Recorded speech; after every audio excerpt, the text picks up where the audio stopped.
વિદ્યાર્થી મિત્રો, you are welcome to this second video. Unit 2. મિત્રો, this is second unit and dental health. Now look at the pictures. આ બધા ચિત્રો જુઓ. અગાઉ તમે પ્રી ટાસ્કમાં આ બધા જોઈ લીધા છે. ચિત્રોનો તમને ખ્યાલ છે, શેના વિશે આ ચિત્રો છે તે પણ ખ્યાલ છે. તદુપરાંત તમે અગાઉ પણ જે જોયું એમાં એક આ ફકરો વાંચી જાઓ. Doctor Sharma, hello young lady, what's the matter with you? Sonia says, oh, doctor, I have a terrible toothache. This is just a first or second paragraph of the text.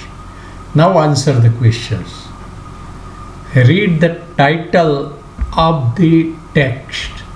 Say, here is the title, Dental Health. See these pictures, all these pictures. Then, what type of this text is?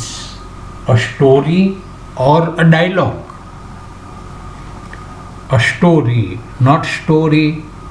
Last time you learned the story. Here is the dialogue. See, two persons are speaking in this text, and so it's a dialogue. Okay, who are talking here? She read words, Dr. Sharma and Sonia. Okay. So, from this you got the glance of the total lesson. આખો આ lesson શેના વિશે છે એ ચિત્રો ઉપરથી, title ઉપરથી અને first paragraph ઉપરથી તમે ધારણા કરી શક્યા છો.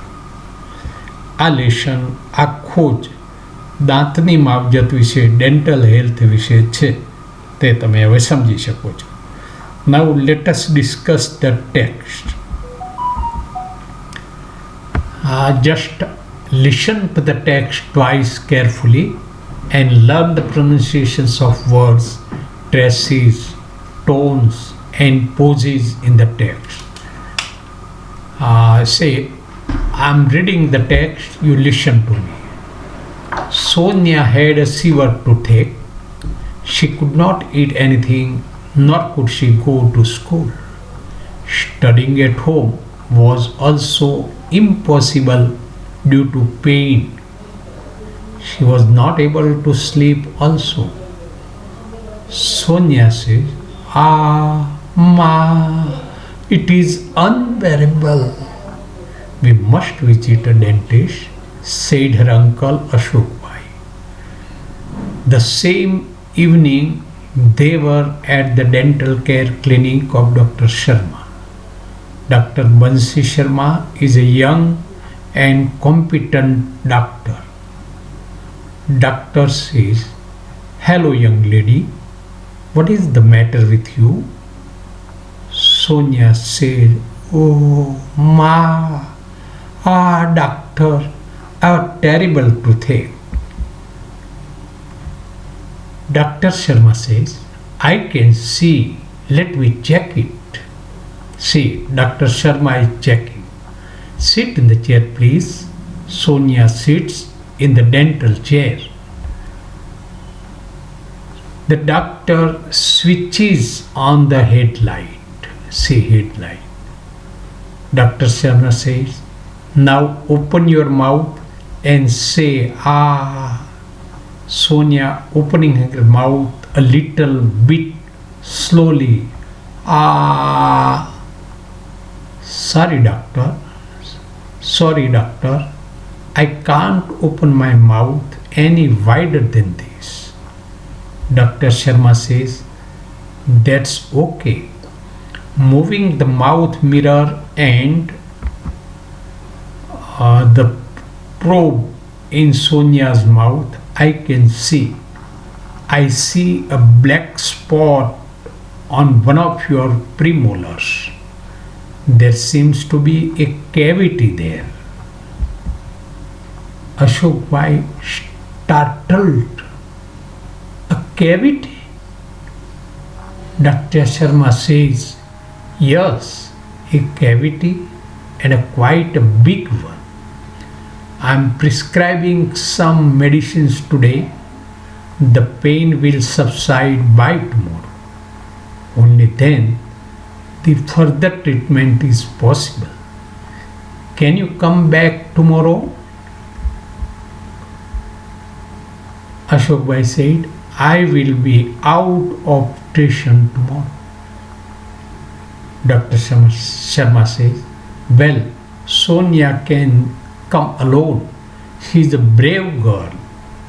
Sonia says, yes, doctor, I will too. Now, મિત્રો જુઓ થોડીક ચર્ચા કરી લઉં. અહીંયા ટેક્સ્ટ આપી છે. ટેક્સ્ટમાં કેટલાક કલરવાળા વર્ડ્સ છે. જે વર્ડ્સ બરાબર સમજો તો તમને આની ચર્ચા અને એના પ્રશ્નોના જવાબમાં મજા આવશે. પહેલું તો સિવર ટૂથેક. હવે સિવર ટૂથેક એટલે કેવું? તો પિક્ચરમાં જુઓ કેવી પરિસ્થિતિ છે. આવો જ્યારે દાંતનો બરાબર દુખાવો થાય દેટ ઇઝ કોલ્ડ સિવર ટૂથેક. આ તમારો કન્સેપ્ટ ક્લિયર થાય એટલા માટે. બીજો શબ્દ અહીંયા મૂક્યો છે ઇમ્પોસિબલ. હવે ઇમ કાઢી નાખો તો શબ્દ રહેશે પોસિબલ. એટલે કે પોસિબલ એનો ઓપોઝિટ ઇમ્પોસિબલ થાય. ડ્યુ ટુ પેઇન આ એક ફ્રેઝ છે. એનું અંદર લખ્યો જ છે જવાબ દુઃખના કારણે ગુજરાતીમાં કહી શકો. હવે જેમ ઇમ્પોસિબલ હતું તે જ રીતે બીજો શબ્દ છે અનબેરેબલ. અનબેરેબલ આમાંથી પણ અન કાઢો તો બેરેબલ. બેર એટલે સહન કરવું, બેરેબલ સહન કરી શકાય તેવું, અનબેરેબલ એ નેગેટિવ ઓપોઝિટ થયું, સહન ન કરી શકાય તેવું. અહીં એક શબ્દ છે કોમ્પિટન્ટ, સક્ષમ અથવા યોગ્ય. આ ડૉક્ટર માટેનું વિશેષણ છે. તો અહીંયા આ બધા શબ્દોની સમજ એ અગત્યની છે. આપણે આ ટેક્સ્ટ દ્વારા નવા નવા વર્ડ્સ શીખવાના છે. તમારું જે વોકેબ્યુલરી છે એ આપણે સમૃદ્ધ કરવાની છે, એનરીચ કરવાની છે. આગળ જુઓ. અહીંયા પણ તમે ડાક્ટર આ પેશન્ટ્સને તપાસે છે એ જોશો તો ટેક્સ્ટ બહુ સરળતાથી સમજાશે. જો fourth line, the doctor switches on the headline. આ હેડલાઇન, હેડલાઇટ જોઈ લો. Then other words you can understand, and this picture is to understand the text. Next, here also same thing is there, but here cavity words you have seen that in the pictures. અગાઉ આપણે ચિત્ર જોયા હતા ને, દાંતમાં સડો હતો એ cavity. તો તેનો ખ્યાલ આવશે. વળી ડાક્ટર દવા લખી આપે છે અને જે દવા લખેલી હોય એ લેટર છે એને પ્રિસ્ક્રાઇબિંગ સમ મેડિસિન્સ એમ કહેવાય. પ્રિસ્ક્રાઇબ કરે એટલે તમને એ લખીને ભલામણ કરે છે. મેડિસિન શબ્દ તમે જાણો છો. હવે આટલું જાણ્યા પછી આપણે એના પ્રશ્નોની ચર્ચા કરીશું. મિત્રો, આ ટેક્સ્ટ તમે ફરીથી 1-2 વખત વાંચી જાઓ. જરૂર પડે તો અહીંયા રિપીટ કરો વિડીયો અને ફરીથી પણ સાંભળો.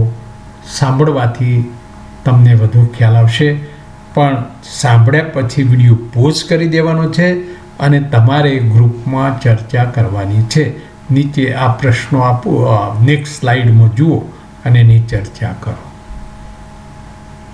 ચલો, ટેક્સ્ટ પાર્ટ 1નું ડિસ્કશન. જે તમે ટેક્સ્ટ વાંચી, read the text silently and solve the questions given here. તમે અગાઉ જે વાંચી હતી એ ટેક્સ્ટનું અહીં ફરીથી વાંચી અને તૈયાર થાવ. હવે ગ્રુપમાં ચર્ચા કરો. Question number 1. Ashokbhai took Sonia to doctor Sharma because. તો અહીં અશોકભાઈ લઈ ગયા એનું કારણ કયું? એ કારણ ટેક્સ્ટમાં આપેલું છે. એટલે કે આપણે જ્યારે ટેક્સ્ટ વાંચીએ ત્યારે ટેક્સ્ટમાં જે વિગતો આપી છે તેને સમજવાની છે. અહીં કારણ છે, કારણ શોધીને અહીંયા લખવાનું છે. Find the name of doctor Sharma's hospital. આ પર્ટિક્યુલર નામ જોવાનું છે. હોસ્પિટલનું નામ એટલે નામ કેપિટલ અક્ષરમાં હોય તો જોઈ શકશો. Doctor Sharma is gap and gap. અહીંયા તમારે 2 શબ્દ અંદર મૂકી અને સેન્ટેન્સ કમ્પ્લીટ કરવાનું છે. ટેક્સ્ટમાંથી શોધી કાઢો. સે whether the following are true or false. આ નીચેના જે સ્ટેટમેન્ટ્સ આપ્યા છે એ સાચા છે કે ખોટા. એટલે કે માહિતીની રીતે, ટેક્સ્ટમાં આપેલી માહિતીની રીતે, એટલે કે આપણને ટેક્સ્ટમાંથી માહિતી શોધતા આવડવી જોઈએ અને એ રીતે આપણે આ કહી શકીશું. એ જ રીતે B, doctor Sharma was a dentist. આ સમજી શકો છો. Sonia's father will not be at home the next day, so Sonia will go to the doctor alone. આમ પહેલી દ્રષ્ટિએ એમ લાગે કે આ સાચું છે, પણ સોનિયાઝ અંકલ અશોકભાઈની વાત હતી. આ સોનિયા વાક્યમાં સોનિયાઝ ફાધર લખ્યું છે. એટલે વિચારી માહિતીની દ્રષ્ટિએ વાક્ય કેવું, ટ્રુ ઓર ફોલ્સ એ નક્કી કરો. હવે 4C, and find the words from the text which means will not be at home next day. આ will not be at home next day આવો મિનિંગ આપતું હોય એવું ટેક્સ્ટમાં કયું છે તે શોધવાનું છે. મિત્રો, આ રીતે તમારા જવાબ ગ્રુપમાં તૈયાર કર્યા પછી તમારા જવાબને નેક્સ્ટ સ્લાઇડમાં આપેલા આન્સર સાથે મેચ કરો. ક્યાંક કોઈ ભૂલ હોય તો સુધારી લો.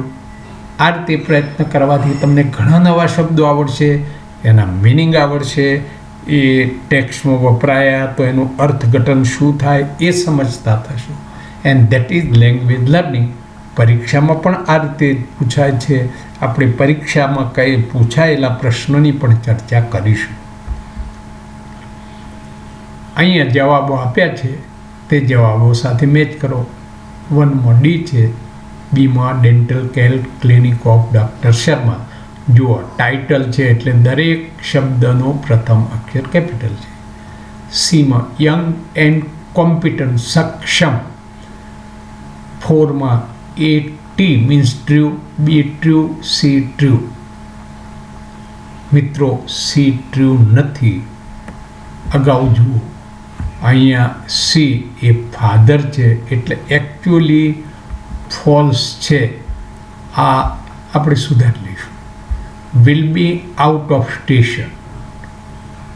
તો આ તમે સમજી શકો છો. હવે આજનો આ વિડીયોમાં આપણે આ ટેક્સ્ટના એક ભાગની ચર્ચા કરી અને સમજ્યા છીએ. મિત્રો, આટલું ધ્યાનમાં રાખો કે ટેક્સ્ટની ચર્ચા વખતે આપણે મિનિંગ સમજતા થવાનું છે. વર્ડ્સના મિનિંગ, ફ્રેઝીસના મિનિંગ, સેન્ટેન્સીસના મિનિંગ. તદ ઉપરાંત ટેક્સ્ટમાં આપેલી વિવિધ પ્રકારની માહિતીને સમજીને શોધી કાઢતા શીખવાની છે. મિત્રો, સબસ્ક્રાઈબ કરજો. બાય બાય, આવજો.